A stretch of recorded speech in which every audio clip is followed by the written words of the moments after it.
Good morning students. आज हम हिंदी में कक्षा 12वीं में पढ़ेंगे रघुवीर सहाय द्वारा रचित कविता कैमरे में बंद अपाहिज। ये आपके इसके आरोह भाग 2 में संकलित कविता 4 रघुवीर सहाय द्वारा रचित कैमरे में बंद अपाहिज। इस कविता के बारे में आज हम पढ़ेंगे। उससे पहले जान लेते हैं कवि के बारे में। कवि का जन्म हुआ 1929 में लखनऊ में, उत्तर प्रदेश में है। जो इनकी प्रमुख रचनाएं हैं अज्ञे द्वारा संपादित दूसरा सप्तक 1951 में जो आरंभ हुआ था। आरंभिक कविताएं इनकी महत्वपूर्ण काव्य संकलन सीढ़ियों पर धूप में, आत्महत्या के विरुद्ध, हंसो हंसो जल्दी हंसो। पत्रकारिता हैं, ऑल इंडिया रेडियो के हिंदी समाचार विभाग से संबंधित रहे ये। फिर हैदराबाद से निकलने वाली पत्रिका कल्पना और उसके बाद दैनिक नवभारत टाइम्स तथा दीनमान से संबंधित रहे। अब सम्मान इनके हैं साहित्य अकादमी पुरस्कार। निधन इनका हुआ 1990 में दिल्ली में। अब कुछ होगा अगर मैं बोलूँगा, न टूटे तिलिस्म सा सत्ता सा, मेरे अंदर एक कायर टूटेगा। अब इनकी जो कविताओं की जो है एक प्रमुख जो पंक्ति हैं वो ये हैं, कुछ होगा अगर मैं बोलूँगा, न टूटे तिलिस्म सत्ता का, मेरे अंदर एक कायर टूटेगा। रघुवीर सहाय जो हैं समकालीन हिंदी कविता के संवेदनशील नागर चेहरा है। संवेदनशील कविताओं का एक नागर चेहरा है। सड़क, चौराहा, दफ्तर, अखबार, संसद, बस, रेल और बाजार की बेलौस भाषा में उन्होंने अनेक कविताएं लिखी हैं। घर मोहल्ले के चरित्रों पर कविता लिखकर इन्हें हमारी चेतना का स्थायी नागरिक बनाया गया है। हत्या, लूटपाट और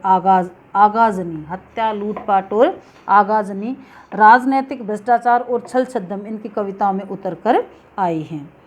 अब यह ठीक है कि वो पेशे से एक पत्रकार थे, लेकिन वे सिर्फ पत्रकार ही नहीं थे, सिद्ध कथाकार और कवि भी थे। कविता को उन्होंने एक कहानीपन और नाटकीय वैभव दिया है। जातीय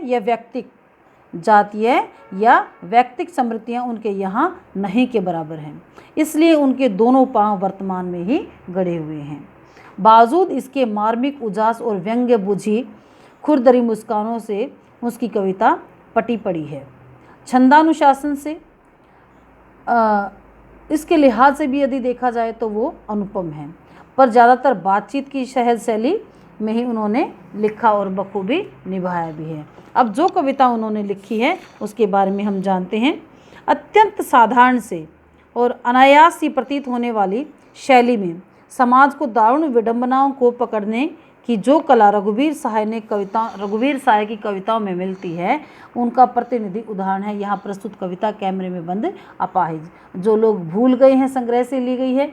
अब शारीरिक चुनौती को झेलते हुए व्यक्ति से टेलीविज़न कैमरे के सामने किस तरह के सवाल पूछे जाएंगे और कार्यक्रम को सफल बनाने के लिए उससे कैसी भाव भंगिमा की अपेक्षा की जाएगी। अब इस कविता में बताया है कि एक अपाहिज व्यक्ति है, उस अपाहिज व्यक्ति को कैमरे के सामने लाया जाएगा और कैमरे के सामने लाकर उससे इस तरह के सवाल पूछे जाएंगे कि उसको रुआंसा कर देंगे।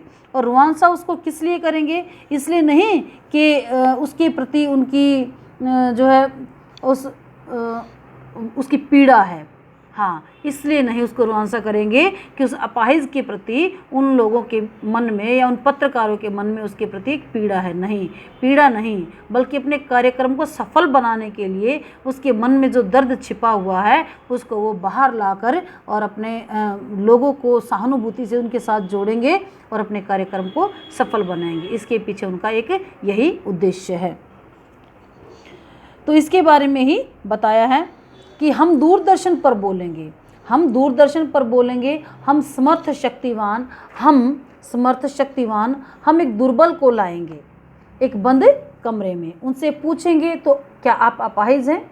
तो क्या आप क्यों अपाहिज हैं? हाँ, तो आप क्यों अपाहिज हैं? आपका अपाहिजपन आपको दुख तो देता है। कैमरा दिखा उनको बड़ा, ये ब्रैकेट में दिया है। हाँ, तो बताइए आपका दुख क्या है? जल्दी बताइए। वह दुख बताएगा लेकिन बता नहीं पाएगा। अब समर्थ है इसमें सक्षम, शक्तिवान ताकतवर, दुर्बल कमजोर, अपाहिज अपंग या विकलांग। अब प्रस्तुत पद्यांश या प्रस्तुत जो पंक्तियां हैं वो हमारी हिंदी की पाठ्य पुस्तक आरोह भाग 2 में संकलित रघुवीर सहाय द्वारा रचित कैमरे में बंद अपाहिज कविता से ली गई हैं। इन पंक्तियों में कवि एक जो अपाहिज व्यक्ति है उसके बारे में या उसकी पीड़ा के बारे में बताते हैं, और जो पत्रकार हैं उनको अपने मतलब व्यवसाय को सफल बनाने के लिए वो किस हद तक जा सकते हैं इसके बारे में उन्होंने बताया है। रघुवीर सहाय जो हैं कहते हैं कि एक व्यक्ति को जो कि अपाहिज है उसको दूरदर्शन पर लाया गया है। हाँ, हम दूरदर्शन पर बोलेंगे, हम समर्थ शक्तिवान, हम दुर्बल को लाएंगे एक बंद कमरे में। दूरदर्शन पर एक शारीरिक विकलांगता के शिकार व्यक्ति का साक्षात्कार लेते हुए पत्रकारों के क्रियाकलाप की संवेदनहीनता को दर्शाते हुए कवि कहता है कि एक पत्रकार के तौर पर हम दूरदर्शन पर बोलते हुए एक कमज़ोर व्यक्ति को बंद कमरे में लाते हैं। एक कमज़ोर व्यक्ति को वो एक बंद कमरे में लाते हैं। हम उस व्यक्ति से ज़्यादा सामर्थ्यवान और शक्तिशाली हैं, ये उसको जताते हैं। ये उस व्यक्ति के सामने जताते हैं कि हम तुमसे ज़्यादा शक्तिशाली हैं और सामर्थ्यवान भी हैं, जबकि वह व्यक्ति अपाहिज है। ये उनको उसके सामने दर्शाते हैं। उसके अपाहिजपन का मजाक उड़ाते हुए हम उससे पूछते हैं कि अगर क्या आप अपाहिज हैं? यदि आप अपाहिज हैं तो आप क्यों अपाहिज हैं? आप अपना दुख बताइए। आपका अपाहिजपन तो आपको दुख देता ही होगा, ये सबको पता है कि कोई अपाहिज होता है तो उसका अपाहिजपन उसको दुख तो देता ही है, इसमें पूछने की कोई बात नहीं है। लेकिन फिर भी उससे पूछा जाता है दूरदर्शन पर कि क्या आप अपाहिज हैं, और यदि आप अपाहिज हैं तो क्यों हैं, और यदि हैं तो क्या आपका अपाहिजपन आपको दुख देता है? ये सब उससे पूछते हैं। यह देखकर कि अपाहिज व्यक्ति कुछ कहने या रोने की स्थिति में हो जाता है। अब कार्यक्रम को प्रस्तुत कर रहा है व्यक्ति टेक्नीशियन को निर्देश देता है और कहता है कि कैमरा जो है बड़ा बड़ा करके जूम करके इसकी तरफ लेकर आओ, ताकि इसकी जो आँखें हैं अब उन आँखों के कोर में जो आंसू आ चुके हैं वो हम अपने दर्शकों को दिखा सकें। इसकी तरफ वो इशारा करता है। अब एक अपाहिज व्यक्ति से उसकी विकलांगता पर प्रश्न करके उसके दुखों को कुरेदने के पीछे उनका मूल उद्देश्य वास्तव में उस अपाहिज के प्रति सहानुभूति या उसकी दर्द को, उसकी पीड़ा को व्यक्त करना नहीं है, बल्कि उसके दुख का सार्वजनिक प्रदर्शन करके लोगों की करुणा एवं दया की भावना को जागृत कर उस व्यवसाय का लाभ उठाना हो जाता है। फिर उसी तरह के संवेदनहीन प्रश्नों की श्रृंखला प्रारंभ हो जाती है। बार बार फिर वही संवेदनहीन प्रश्न पूछे जाते हैं, जैसे आपको क्या दुख है, ये आपको यहाँ आकर कैसा लग रहा है, जल्दी बताइए आपको क्या दुख है। अब यहाँ कवि जो है एक व्यंग्यात्मक ढंग से इशारा करता है। वह नहीं बता पाएगा वास्तव में जो दुखी होता है वह सहज रूप से अपने दुख को व्यक्त नहीं कर सकता। यह एक स्वाभाविक स्थिति होती है। लेकिन यहाँ तो कार्यक्रम के प्रस्तुतकर्ता का वास्तविक उद्देश्य अपने कार्यक्रम के व्यवसाय को ही सफल बनाना है, और जो पहले से ही दुखी है उसको बार बार उसके दुख को याद दिलाना है, उसके क्षमता को याद दिलाना है।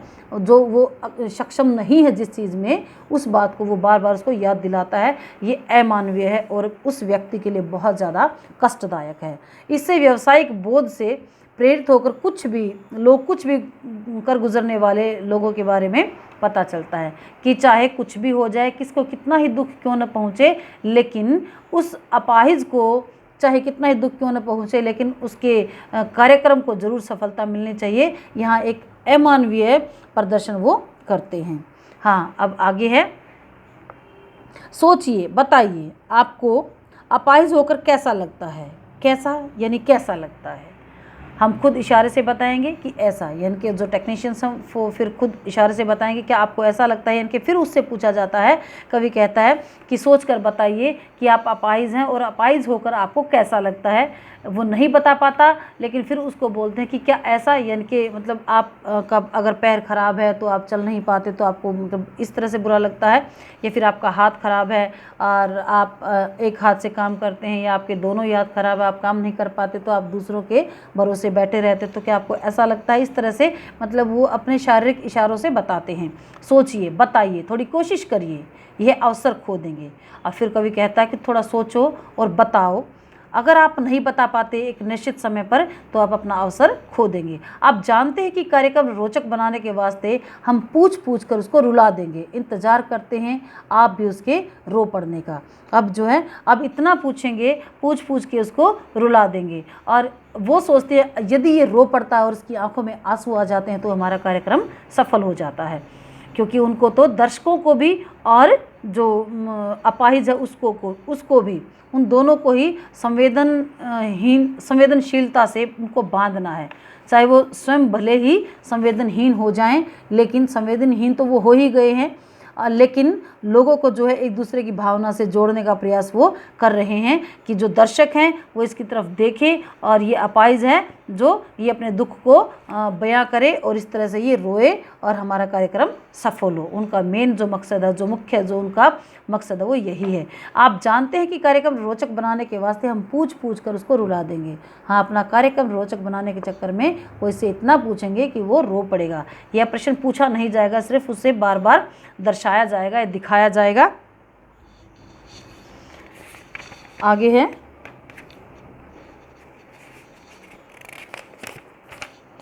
हम पूछ पूछ कर उसको रुला देंगे, इंतज़ार करते हैं आप भी उसके रो पड़ने का। अब हम भी इंतज़ार करेंगे कि कब वो रोए। अब इंतज़ार किया जाता है कि कब वो रोए। यह प्रश्न पूछा नहीं जाएगा। फिर हम पर्दे पर दिखलाएंगे फूली हुई आँख की एक बड़ी तस्वीर, बहुत बड़ी तस्वीर। अब कवि क्या कहता है कि जो पत्रकार हैं या फिर जो कार्यक्रम प्रस्तुत करने वाले हैं वो एक बहुत बड़ी सी तस्वीर दिखाएंगे जिसमें कि उसकी आंख फूली हुई है, अर्थात रोने के कारण उसकी आंखों के जो रोए हैं वो बिल्कुल लाल हो चुके हैं, और यही चीज़ उनको दर्शकों को दिखानी है। बहुत बड़ी तस्वीर दिखाएंगे और उनके होठों पर एक कसम कसाहट भी। आशा है आप उसे उसकी अपंगता की पीड़ा मानेंगे। अब इसने क्या कहा है कि आप उसको उसकी अपंगता की पीड़ा मानेंगे, यानी कि जो व्यक्ति अपंग है वो जो है अपनी आँखों में वो दर्द छुपा रहा है और वो दर्द जो वो अब झलक रहा है, तो क्या कहता है कि जो उसके आँखों के रोए फूल गए हैं, उसकी आँखें जो लाल हो गई हैं, और उसको क्या मानेंगे, उसके अंदर का जो दर्द है वो बाहर निकल रहा है, इसको उसकी अपंगता की पीड़ा मानेंगे। और एक कोशिश, दर्शक धीरज रखिए, देखिए हम दोनों एक संग रुलाने हैं। अब वो जो है दर्शकों को कहते हैं कि थोड़ा सा धैर्य रखो, थोड़ा सा धीरज रखो, क्योंकि हमें दोनों एक साथ रुलाने हैं, दर्शक भी और वो अपंग व्यक्ति भी। हाँ, आप दोनों और वह दोनों, इनके आप दोनों और वह दोनों। कैमरा बस करो, नहीं हुआ रहने दो, पर्दे पर वक्त की कीमत है, अब मुस्कुराएंगे हम। आप देख रहे थे ये सामाजिक उद्देश्य से युक्त कार्यक्रम, बस थोड़ी ही कसर रह गई। अर्थात अब ये क्या कहते हैं कि हमें आप दोनों इकट्ठे ही रुलाने हैं। कौन कौन? एक तो दर्शक और एक दर्शक इकट्ठा रुलाना है और एक अपंग व्यक्ति इकट्ठा ही रुलाना है। अब हम दोनों को इकट्ठा ही रुलाएंगे। अब जब वो नहीं, उसकी आंखों से आंसू छलके हैं, तो जो कवि है वो क्या कहता है कि बस करो। जो पत्रकार है या कवि है वो क्या कहता है कि बस करो, बस रहने दो, क्योंकि वक्त पर पर्दे पर जो एक वक्त की कीमत होती है, वक्त के अनुसार ही हम वो कार्यक्रम दर्शा सकते हैं। यदि उसको रोने में ज़्यादा समय लग रहा है तो हमारा कार्यक्रम असफल भी हो सकता है। इसीलिए क्योंकि वो रुआंसा तो हो ही गया था और उसकी आंखों से आंसू तो छलकने ही वाले थे। इतनी ही देर में वो क्या कहता है कि अब रहने दो, पर्दे पर वक्त की कीमत होती है और अब हम मुस्कुराएंगे, क्योंकि हमारा कार्यक्रम जो है वो सफल हो चुका था।